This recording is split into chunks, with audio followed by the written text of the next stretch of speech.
And we are live. Welcome back to another episode of On the King's Dime. It is Monday night, 9 o'clock. A little bit late for this one, but we're getting later and later every time as work's charging back up. Boo! But we are here to talk about a game on the weekend. A game happened on the weekend against Adelaide. Okay. It was a win after taking two back-to-back losses against Perth and Illawarra. We finally get back to winning ways against Adelaide, which is good to see. We kind of needed that win. It was a good performance, and we're going to discuss it all the way through. But first things first, like us on YouTube, on Podcast Addict, on Facebook, on Twitter. Like us on Twitter if you want to listen to me rant about flopping and stuff like that and bad ref calls. It's always fun to get on there and have a rant about that.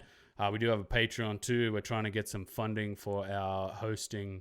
So if you want to chip in and help us out, we will be doing. Be putting the money towards that and trying to get it back on Podcast Addict and iTunes, which is it's gone nowhere. I might have to relink the YouTube back up to it, eh? Yeah, I think so. Yeah, and I have Andy here with me as always. Andy's just disappearing down to the bottom of your screen. Like flick your screen up a bit, mate. Oh, there we are. he has to sit up like an actual man. Now you're even worse. Oh, the other way. Oh, that was just a head. We're just looking at your head. There we go. He's back. How are you, mate? I'm not too bad, mate. That's the way. Dreading the work week beginning. Yeah, I know it sucks. Back to work. I know it's crap. It sucks, but could be worse. Could be one of these poor people that have lost everything. I know, man. Those fires are just insane. There's one really not far from our house, about 30 k's. It's not really going to get anywhere near our house, but just to think about all that devastation, it's just absolutely brutal. It's good to see on the weekend a lot of guys dedicating a lot of money, a lot of their scoring to raising money for the fires, which is good to see. I think Jerome Randall had $50 a point, and he top scored. So yeah, good on him, man. That's pretty good. In an L too. That's even better for us. In an L, even better for us. We get the win, and they get the money, and the ball 1 month's salary. Is it? Was it? Yeah, he donated 1 month's salary. I don't know. Okay, sorry. Yeah, I thought he raised LaMelo Ball's salary for 1 month. I was like, what? Really? No, they donated 1 month's salary. But you know what? That's peanuts when it comes to apparently rumored to be offered $100 million sneaker deal as of next year. Yeah, that's insane, eh? For a guy who, non-collegiate, that really puts into perspective the avenues that some of these young guys can go down if they don't want to play college hoops in the US. And it's good for our league. It's not, we're still growing as a smaller league around the world. We're trying to get a lot better, but like having the ability to draw these guys pre-college, I think is a good thing.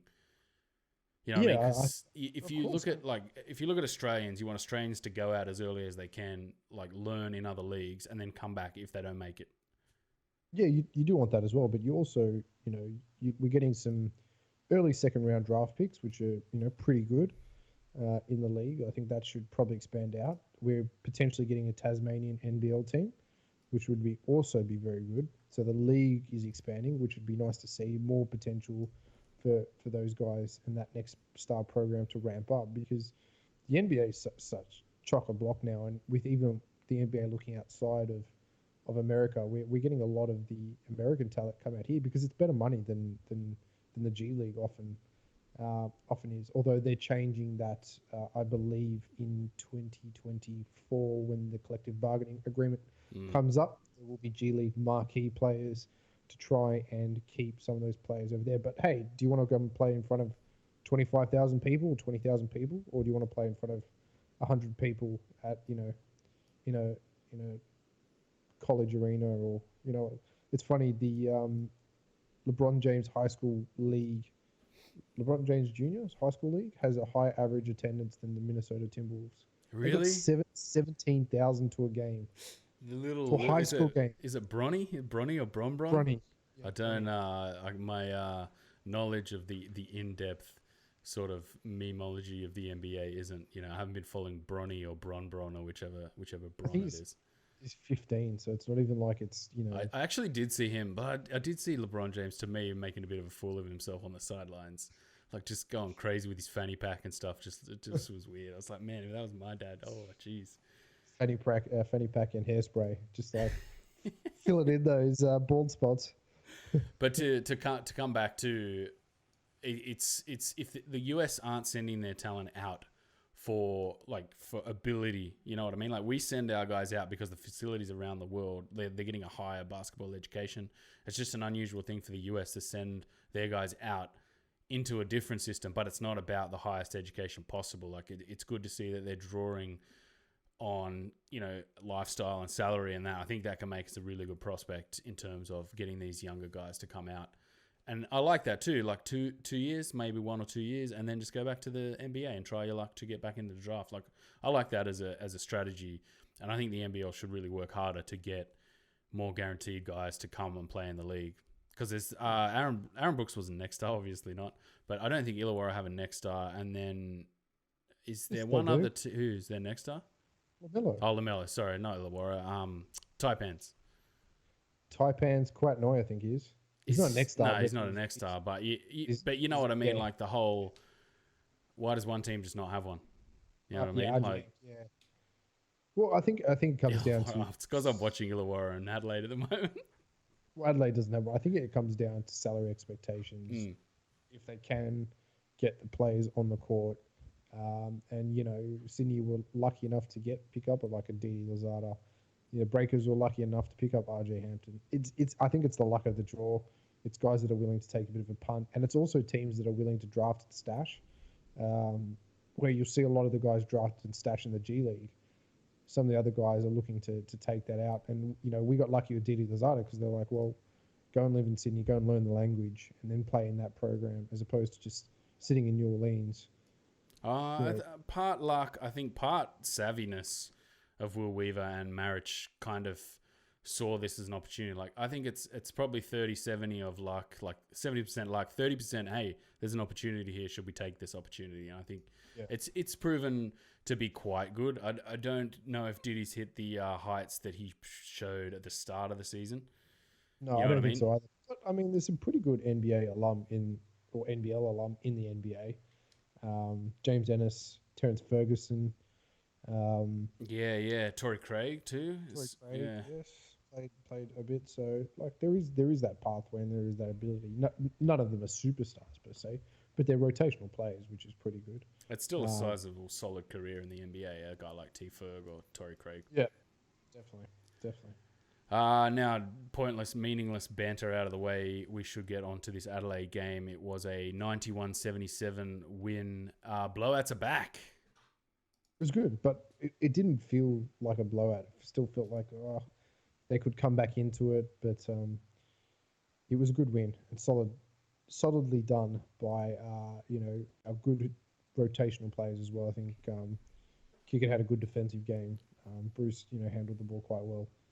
And Cooks is looking more and more like he's plugging that Moller gap on the rebounding and, that kind of energy guy in the team while Moller's out and also while Didi's out, because there really is that, when we didn't have Cooks, there was that lack of that defensive four.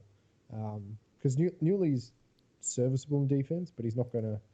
No, he's not going to grab boards like a power rebound, like a springy rebounder. Like I think that's the biggest thing that Cooks and Moller offered, was they're not necessarily chunk guys who can box guys out and board the ball, but they're guys who can get up and leap above guys, which apart from Bogut, we don't really have that. Like Hunter hasn't really played that much. Kickett's just not that guy at all.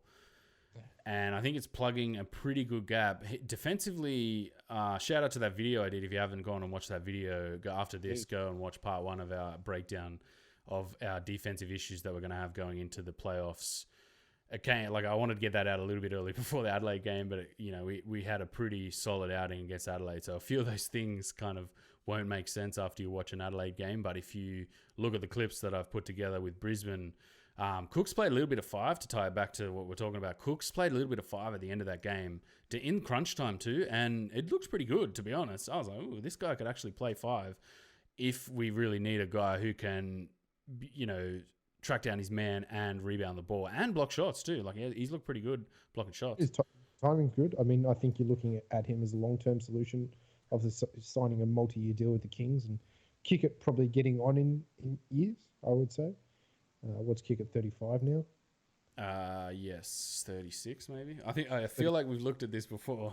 I think so. And Bogut, obviously 35. Yeah. It was good to see Bogut get on, them running plays for Bogut this game and getting offensively on the go, and free throwing has just fallen off a cliff. I mean, it was never great to begin with, but it's just It was not horrendous. too bad at the start of the season. We kick it is 37 in May, so that's getting on. If he was to stay for one more year, he'd be 37. That's pretty. I think if he was a third deep center, if Jordan Hunter was a player that could take Kickett's minutes and Kickett could have that role that Hunter plays where he just comes off the bench, okay, maybe. But I think this might be Kickett's last year. It might be time to hang up the old laces. Man, his shooting is just crazy, but he's 50, 40, 90 guy in the NBL. That's unbelievable for a power forward. Plays no defense, but Plays no defense and plays at 5. So that's really what he is a stretch 4. But stretch 4s only work if you've got a really kind of a low block 5, and Bogut plays too much at the facilitation top of the key. yeah, He doesn't play on the low block enough, and he should be blocked. He should be posting up 20 minutes a night and just playing him hard, especially when it comes to the finals. That really, because guys can cut off, and we saw a bit of that this game where he blocked, posted up, and there was a lot more cutting from guys like Casper Ware and Sean Bruce, and it made a lot more sense. So I don't know if they've gone back and looked at that, footage and just playing at the top. It's not going to work if you've got guys that are slow and you can play man on. You really need Bogut at that low block to open up the cutting lanes, and that worked more. Like, we shot a lot of threes.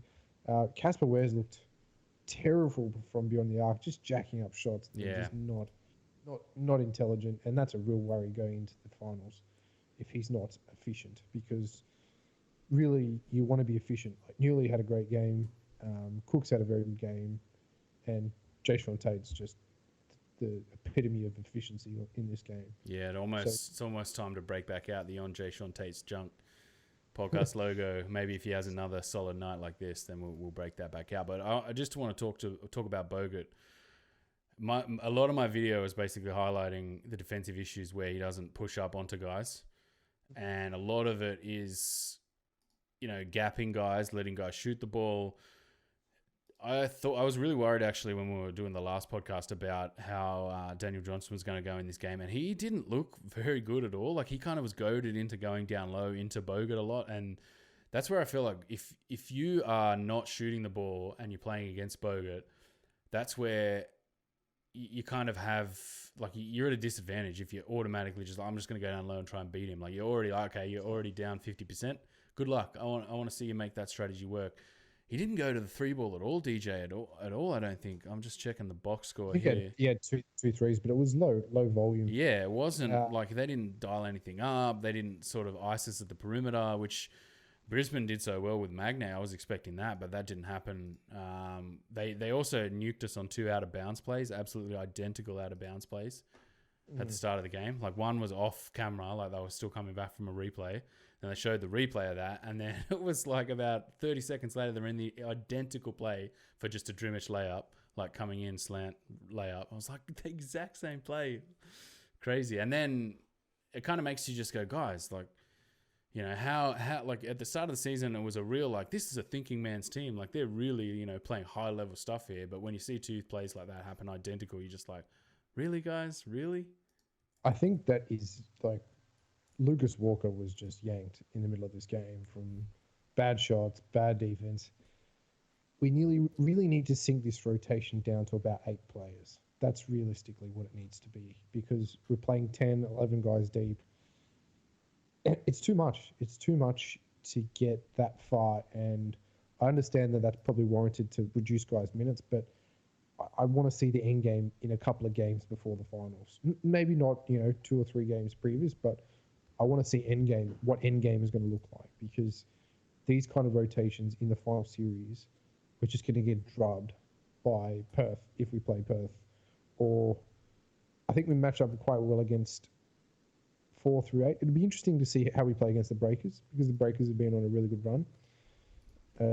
But it's too many minutes, too much chop and change, not enough guys playing dense minutes. Although it was funny, I was watching this game, JT was just puffing horrendously at one point.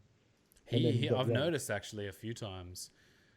He's such an intensity machine that, like through sort of the end of the third or halfway through a second, he'll just be like shambling around the court basically. But it's his, you know, his drive and determination. He's at a level where he can kind of shamble his way through that. And if he does, that's where we play well. And if he doesn't, it's kind of where he gets pulled off the court and things, you know, on defense start to break down and stuff like that. But you're right, actually, I have noticed that. Doing a bit of popping. But look, yeah, it was a good win.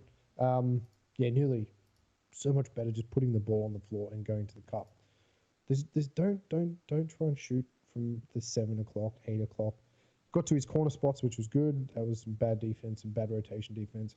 But I have to say this one thing. I think Jerome Randall has better handles than Kyrie Irving. His handles are pretty insane. They're insane, especially at pace. Kyrie's probably better on the ISO, but just that pace in transition, his handles are ridiculous. He's got such a low center of gravity, and he had that weird stretch where he got pulled off the floor for I think a lot of the second quarter. And I don't know, like it didn't feel like it was a tactical thing, like him getting taken off for tactical reasons. It felt like he got yanked a little bit. I'm not sure he had some foul trouble maybe. I always still feel like he's just physically he's beatable. You know what I mean? Like there was the feeling of last year when you watch him and you're just like, physically you can kind of just get up in his space, force him into shooting long range twos, and that's where you want him. You know what I mean? Like he'll put up 24 points in a game where he doesn't facilitate at all. He had 6 assists, but really it didn't hurt us on the night. In a game where Ware has 6 assists as well, he kind of put away the 3 ball. He didn't really put away the 3 balls, 2 of 11, but Where? Yeah, Casper Ware, yeah. Yeah, he didn't put that 3 ball away at all. He kept shooting. Yeah, it's true. It's hard because he just shoots his way out of slumps. He hasn't shot his way out of this slump. No, really. it's a worry, to be honest. And the offense video is going to come eventually. I'll get to part 2 of defending the 3, and then part 3 of which will be the first part of offense will be about how we don't set proper screens for him, man. And that down screen that killed us last year against Melbourne, I've noticed a bunch of teams are doing it to us this year. Southeast Melbourne did it to us with Robertson. We don't do it because, we just don't do it at all. We set these side screens like he comes off curls, and I don't think that's his thing, man. Like, I don't think his thing is coming off a curl around the corner, shooting a 3 like that. Like, he wants to come and shoot that running sort of step into running 3, and he doesn't get any of those. And that's a worry, man. Like, for a scheming coach like Will Weaver, I'm sort of looking at some of this footage just going, how have you not noticed this, man? Like, what the hell?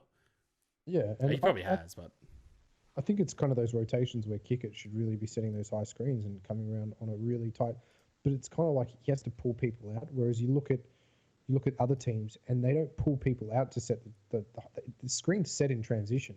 Like, it's a very quick set screen. It's a quick set play. It's called early, and it gives Sydney no time to switch. And if you set it when the defense is set, especially when they're playing zone, it gives a lot of time for the defense to switch. And you see it a few times, and they set a high down screen, but the defense is switched out, and then it's kind of dribble out, and then it's Casper ISO and a brick. A lot of Xavier Cook's bricks as well, man. His 3 ball just looks terrible. Yeah, his 3 ball is not good, man. And he's looked tentative to shoot it too. Even when he was playing in Europe and then with the Warriors in Summer League, he just doesn't want to shoot it. And it's obvious where, you watch players and you go, he doesn't want to shoot this. Like, you know what I mean? Like, you look at Emmett Nah, didn't want to shoot it all last year, start of this year. And but it's what can you do? In this team, you kind of just got to jack it up because you're left wide open a lot of the time. Or if we move the ball, he's one of the guys that's going to move a lot and get wide open. So he's just got to shoot his way out of this slump. Maybe some off-season working. He's got a decent stroke. It's a little sort of angled and pushy, a little bit, but he looks like a guy who's got a pretty clean pretty clean movement. So there's no reason why he couldn't sort of develop a little bit more on the 3 ball. Should we talk briefly about JT or extensively about JT and the night he had? I think he scored our first 7 or 11 points, was it? 7 or 11? Just a beast, man. And the amount of times, he'll just use his body, and it's not even the spin that gets a player. It's just the fact that his body's here and you won't move him, and he's able to just turn and create, that much space because that's how much space he's used. Like, it's just phenomenal to watch, man. if he was just 4 inches taller, he would probably be dominating the NBA in terms of his finishing around the rim. There's probably not a better finisher within 3 feet that size anywhere in the world. Can I you don't be think that stout though? Like, I don't think you could be a little bit taller and be that stout and heavy and powerful. I don't know, man. so. Unless Maybe you're it's, really in the elite tier, like someone like LeBron James or something like that, maybe. maybe it's 6'6", 6'7", I would say. Like your Wilson Chandlers and things like that. They're pretty stout dudes that are 6'6", 6'7". But yeah, you're right. Probably not the junk level of junk and the ability to smash Tim Tams. Yeah, just drill Um, Tim Tams, and that adds to his game. But I still don't feel like it's the weight that he has on him. It's just the way he uses it, man. Like his it's ability, the way like he uses the glass as well. Like yeah, he uses the glass like almost like an assist. You're going to get in. Just his angles on the glass is phenomenal, and it allows guys to get out of position because they always try and go for the block, as yeah, opposed for sure. as if yeah they And always they're try and coming at him at strange angles where like you think you can get there, but there's just enough of him in the way, and he's just like, "Ah, you didn't quite get there. Thanks for that." And you're like, "Oh, how good is this?" So he was phenomenal again, shooting the three ball too. Like I've noticed that he gets a few to go down, and he shoots the three ball, and a couple just go down. And the two that he dropped early were just clean as a whistle, and you're just like, "It's JT night. It's gonna be it's another when his JT feet. night, man." He's a real like kind of feet set shooter. Mm. He's not a catch and shoot player. It's definitely rhythmical. If he's left kind of really open in that corner spot, he'll hit it. Most of the time, and that's where we need to focus on getting is Casper needs to stop jacking our bricks, get inside and dish, and we need to have more perimeter shooting, or get inside dish and cut back inside. That's another one that we haven't seen much of. But that kind of negates the fact when Bogut's on the floor, he needs to post up and run block to block Yeah, because yeah. you're playing 20 minutes a night. That's how you're going to win games, is in the low block. And that's what he should be doing exclusively, and not handling at the elbow. Yeah, and to go back, we cut short like we were talking about Bogut, but his offensive game the last few weeks has gotten a lot better. We're going to him a little bit more. He's doing a lot of like hustle things that I didn't really see. Like watching this Brisbane footage, like he really looked low energy, and the defensive issues were causing his head to drop a little bit too. I was noticing like he would just get scorched by someone and then just like drop his head and walk up the court, and it doesn't make like for him to be an elite player, it doesn't make me go, man, that's unacceptable. Like that's a disgrace, mate. Like to me, it's just like, whoa, like if he's feeling like that, he's looking at his own game, just going, this isn't good enough. But it's good to see him bounce back and actually have a couple of good games. He was quite good against Illawarra, but then in this game, you could see him bringing it to DJ. He loves going against DJ, man. He does. And, it's kind of foolish to go up against him in the block, really. It's where teams get into that high pick and roll and use him as that kind of 4-on-5, because if you're down screening for a 3-point shooting team like Perth, no one's going to play against him in the block. He's just too good a defender to play against anyone in the NBL in the block. However, if you use him as the missing man in defense, the guards can't switch, and you can get a 3 pass to the corner, or you can get a down screen for Cotton to score. And we all know what happens there. So he really needs to get out to the perimeter, especially against Perth, and Melbourne to many respects. I'm all right with gapping Sean Long. Gapping Sean Long, I mean, he can get hard, but he also gets into a lot of foul trouble early. So, and then it's essentially the one sort of around the rim that you don't want to let Sean Long. So I'm kind of okay with that, but it's just guys like Magnay, and then against Perth, like he let Hunt shoot a foul line jumper where he's like, yeah, shoot that for sure. And then guys like Tariq White are getting into that space, and then like I expected Randall to shoot more sort of pull up jumpers. He had a couple where you're just like, like if Randall's hitting these. And then he just went away from it and just like, yeah, okay, cool, go away from it. Sure, that's sweet. I'm happy for that. Do we need to talk about any other Kingsbury's? Deshaun Taylor was another pretty average display. Defensively, I didn't feel like he had much to do because, he had the size on Randall, really, kind of. Yes, and they don't have, like, they kind of got Drimmich, where Drimmich didn't have a good night. And if Drimmich doesn't play well, they're not playing well. Shawnee Big Balls Bruce not shooting the 3-ball well. He finally got one to go down late. Only 2 assists in this game. That's it's not very unlike Sean Bruce. Yeah, probably not playing the minutes he's used to as well. But again, a lot As of in ISO players. rotations, because he did play 20 minutes.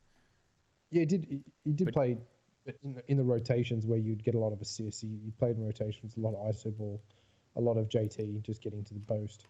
Um, Probably, if you look to, probably his NBA assists would be a lot higher, but his NBL assists directly on the play. A lot of guys put the ball on the floor, especially with Newley in transition, who doesn't really get an assist from anyone because he starts from end to end. yeah, true. And then Kickett played quite well. He knocked down a 3-ball quite early. There was a post kick it too, I saw, which was good. I think it was over Froling as well. He grabbed 4 boards.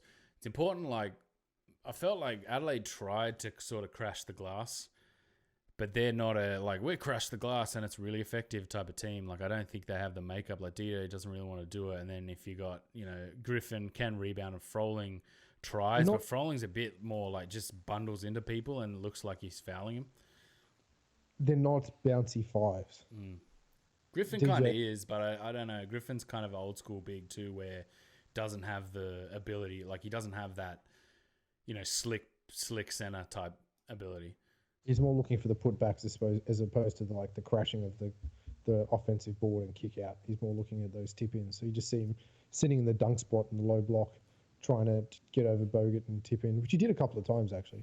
But that's kind of his strengths, I suppose, as a player. Very much a dunk spot player. Had a couple of elbow jumpers as well that landed.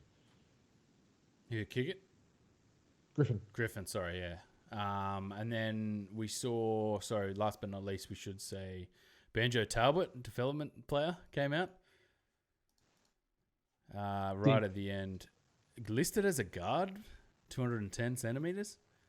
I think that might be a mistake on the website because he's so deep on the bench. He might be listed as a guard, but very much looked like a wispy power forward center type. I thought that was interesting. Yeah, that's a guard mix. Hey, if you can get a 7-foot guard in this league, you're doing well. For sure. Yeah, listed for Sydney Kings, listed as a guard.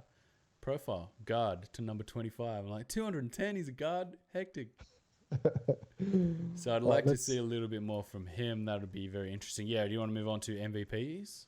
Yeah, mate. 3 Tate, 2 Newley, 1 Bogut. Hey. Just slow down, egghead. Tate? Newells? Yeah, Tate 3. 2 for Newells, 1 for Bogut. I think I had Tate. I reckon Tate for 3. Yeah, I think I'll go the same, I reckon. Just to go something different, something. JT once again getting some threes again. He's starting to pick up his form.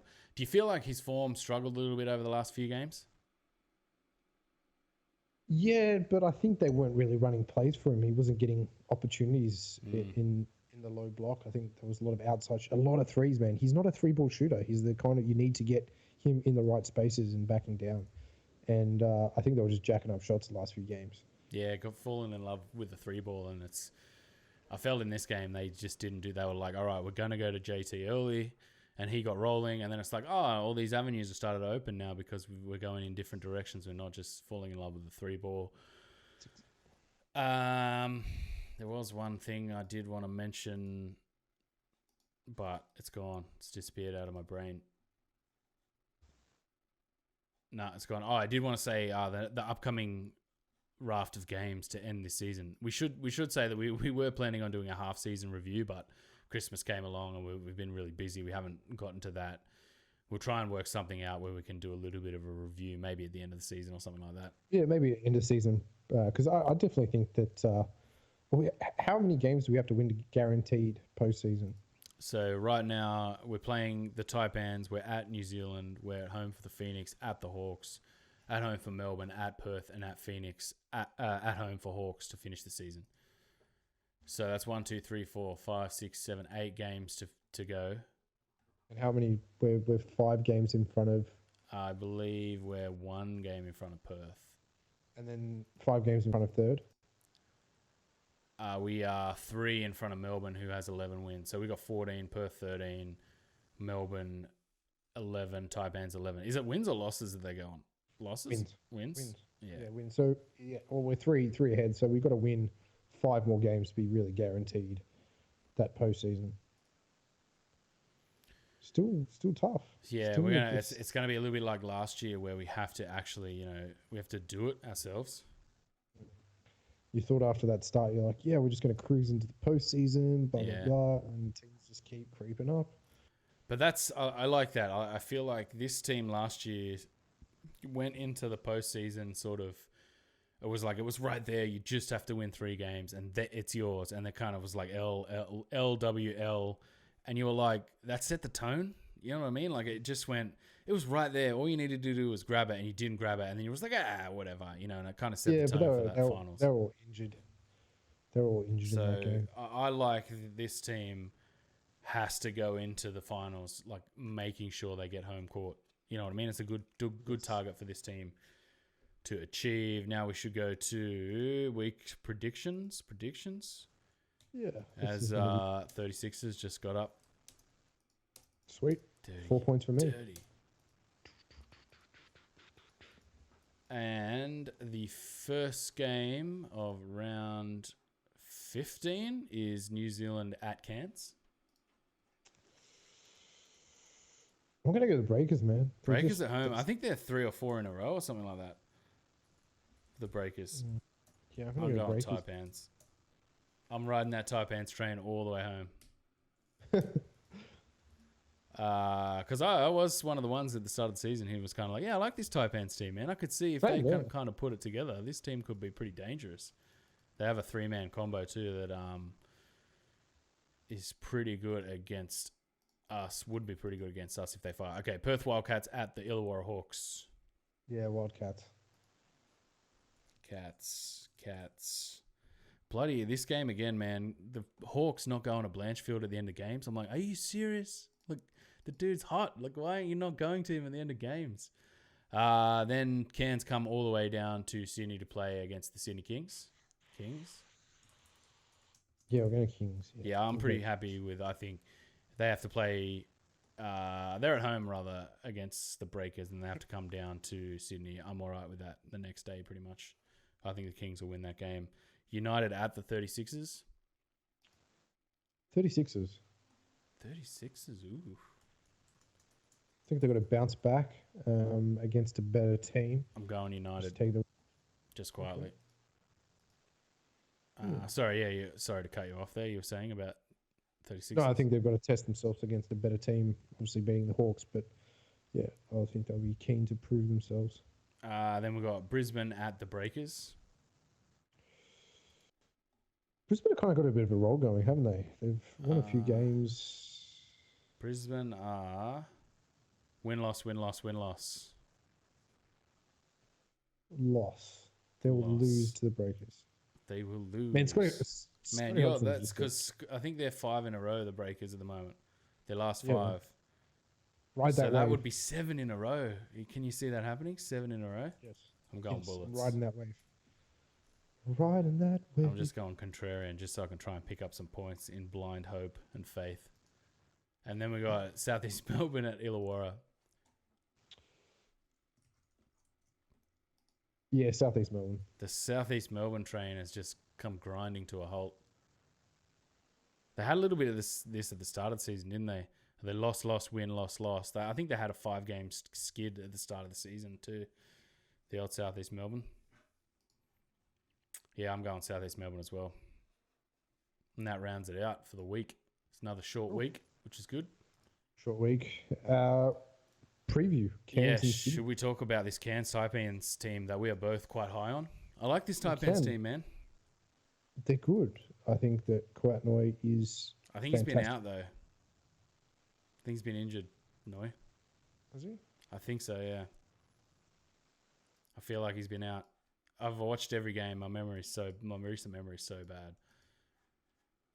I can't click on their thing. Scott Machado is the best. Is he the best guard in the league? Was that a Corey Homicide special?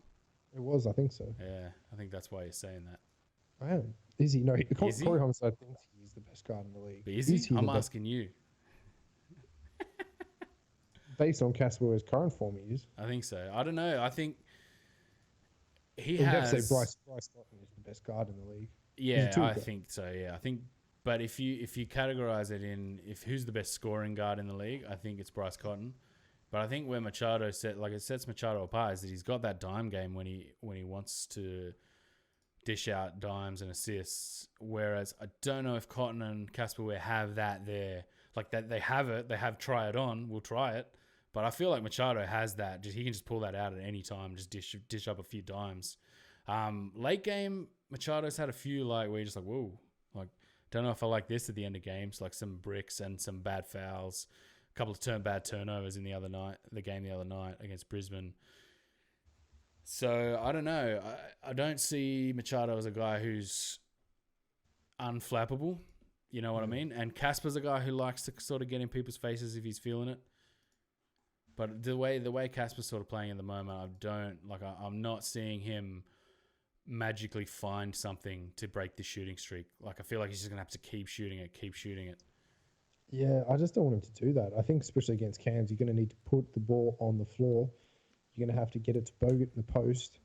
Because Bogut will match up, and it's always good fun with Nature Y playing as well. But the thing you got to worry about is Cam Oliver, man, because Oliver's been playing really, really well. He's been one of their main pieces too on offense.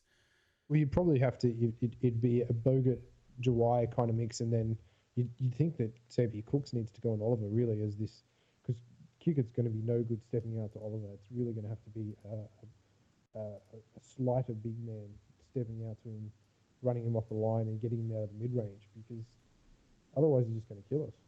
Yeah, I think that's going to be the way they try and beat us, is they go to Oliver quite early.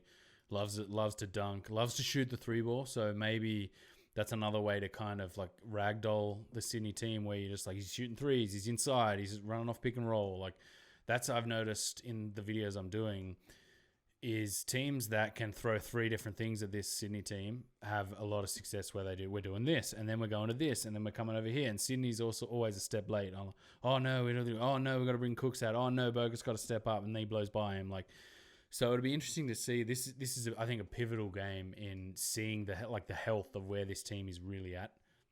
Yeah.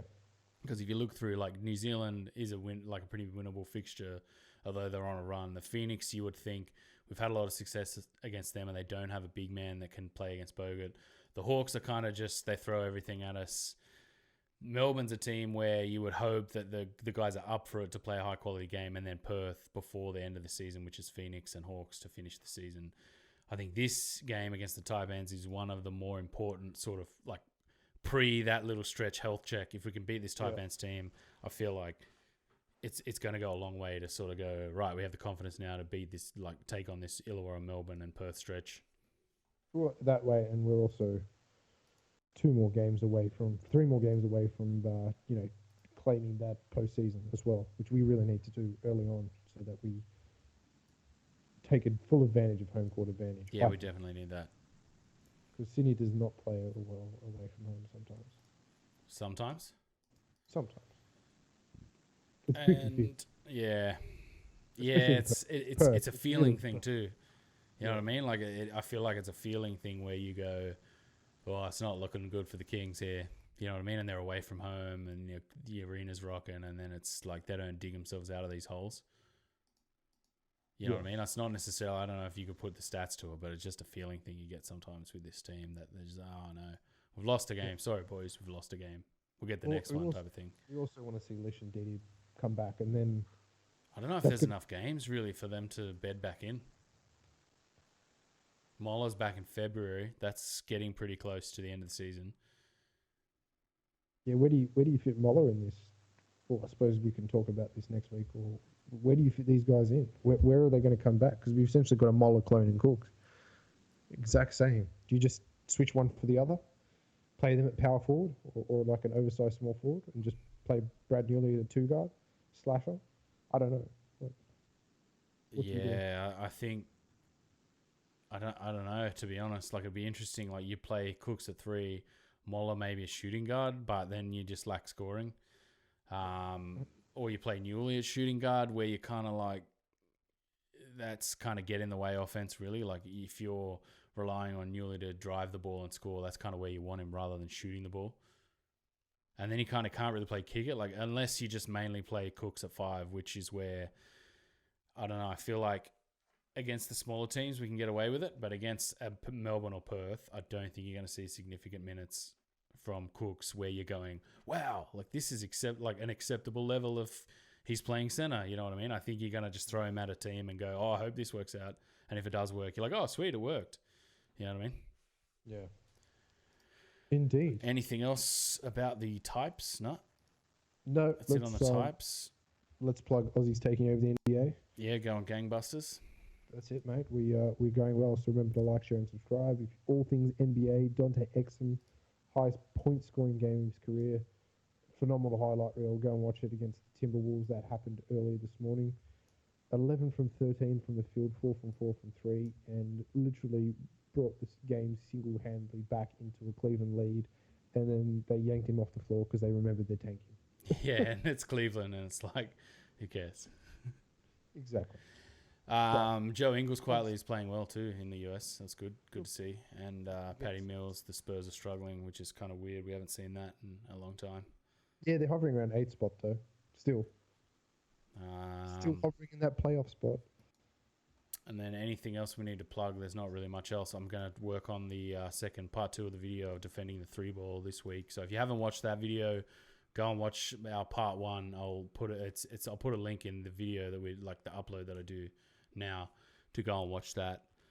I thought it was an interesting one. I had so many clips, man. I was like, 40 minutes of clips? Far out. I can't do a 40-minute video. This is insane. So I thought I'd break it up. There is a lot of sort of center stuff where you go, is this fixable?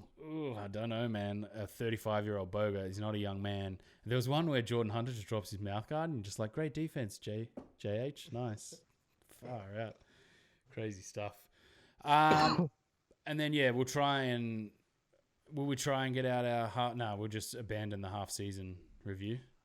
Better full season. It's kind of over. I think we were looking really good. I was feeling really great. Like, let's do this half-season review. We've got so much good things to talk about. And then they hit a bad stretch. 2 wins in there. 2 wins, in 8, was it? 1, 2, 3, 4, 5, 6, 7. 2 wins in 7. And I kind of will abandon that and we'll do an end of season wrap. And less hate in our hearts. Yeah, a little bit less. Yeah. What about refs? Did we have any ref issues in this game? Yeah. No. Yeah, there's always ref issues, but they were not particularly bad this game. I suppose we won. And it was. Yeah, it makes it a whole lot better. But there wasn't really much going on there. I remember there was one where the guy, he's on mic and he's going like making some comment, I think to kick it, where he's like, mate, don't tell me how to call a game. And then you go back to the replay and you just see that it wasn't a foul and you're just like, oh, that's the one where kick went literally straight up. Yeah. He does that so much, man. And I've noticed actually watching these videos back, they reward guys that just put their head down into the defender so much. Like a defender will be kind of backing back. And admittedly, it's probably 50-50 on how many times guys are just clearly moving and they fall over and it's like, charge. You were clearly like, JT gets these ones where the guy blew you 30 feet across the floor because you're clearly way heavier than the guy. And it must be a charge. And then you go back on the replay and the guy's like jumping, like flying backwards. And you're just like, God damn it, man. Stop calling these. But I noticed that they reward guys that just like put their head down. Bogut cops these as well, where guys will just drive with their shoulders straight into him. And then they're just like foul. And you're like, that's not foul, man. You can't just put your head down into a guy. Like, accept that there's contact there and let the guy, establish position, try and block the ball. But they just don't. They just foul straight away. I don't care if you block that. It's a foul. Yeah, it seems to be that they don't reward shoulder first. They reward head first. Like if you put your head into it. Any kind of push-ups with the elbow and like exaggerated contact, it's just a charge and offensive foul. It's soft. It is too soft. I tweeted out tonight because I was watching this Adelaide game. Like if the refs keep rewarding it, people are going to keep doing it. You know what I mean? Like you need the refs to be like, no, you fell on the ground, the guy dunked on you. Like eat it. You know what I mean? Like, you don't need the rest being like, yeah, that's definitely a charge. You're just like, no, it's not, man. Like, it's not. Stop it. And that's about it. We wrap that up with our reference. And when are we coming up next? What day is this game on the weekend? Saturday night, I think. Saturday night. So we'll come back probably next Monday Yes. Hopefully around 7:38-ish. So you can see us next time at that time. On the King's Dome. All right, take it easy, everyone. Have a good night. See ya.